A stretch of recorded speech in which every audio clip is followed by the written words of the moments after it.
Well, this morning, Telstra is still facing backlash after announcing yesterday it would be cutting up to 2,800 jobs by the end of the year.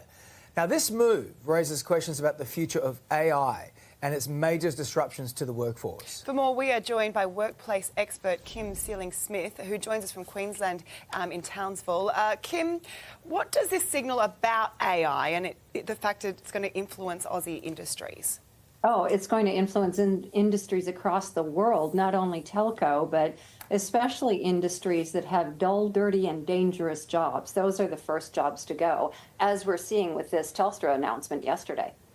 I mean, I've been hearing a lot about this in the last few years with people talking about AI. But Telstra yesterday seemed to be a real canary in the coal mine moment, where we're looking to see what's going on here. Is this the beginning of like an AI tsunami of job loss in this country? Because let's make no doubt about it. If other companies in Australia think that Telstra can get away with this, they're going to do it. They'll follow suit. Oh, without a doubt. Yeah, without a doubt. What's surprising to me, so we knew that this was coming. We've seen this coming for a long time. What's surprising to me is the pace and the acceleration of the pace. And last week is a week that we're going to look back on and say that was the week that really changed the world with the release of ChatGPT 4.0 for Omni. And it's made it so much more accessible. Now, Telstra obviously didn't make the decision after last week. This has been a long time coming, but I think it's the first domino to fall. I really do. And it's certainly got people worried. So can you advise workers on, is there any way to safeguard themselves from these disruptions? Absolutely. So you've got to remember that AI is going to initially, in fact, I think short to midterm, replace the dull, dirty, and dangerous jobs. So if you're in one of those jobs, and customer service is kind of lumped into that, although I wouldn't say that that's necessarily dull, but it's kind of lumped into that. So you need to understand if your role is a role that could be replaced in the short term, and then start thinking about what skills you possess, what might you want to do next.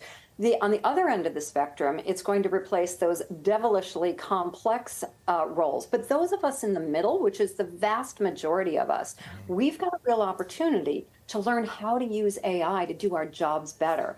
So I think that this is a real clarion call to everybody to understand AI better, which is much easier because AI is so intuitive.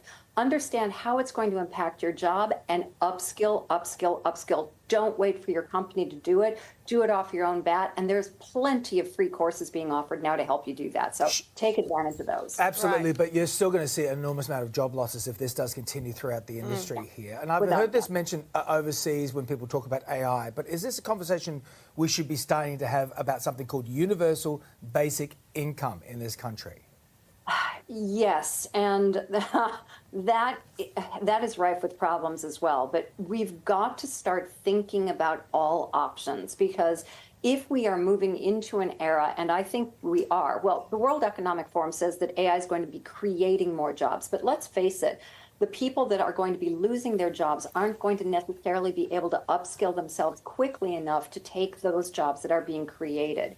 So I think that the governments throughout the world really needs to start thinking about this and looking at all the ramifications, because there's a knock-on effect about people's identities, people's purpose. And, without purpose and identity, people can get into mischief. So that's going to create a whole nother set of problems. So I go between being terrified and exhilarated around all of this stuff. I really do. But we need to start asking the hard questions now. We sure do. Concerning times, that's for sure. Kim, thank you for your time this morning.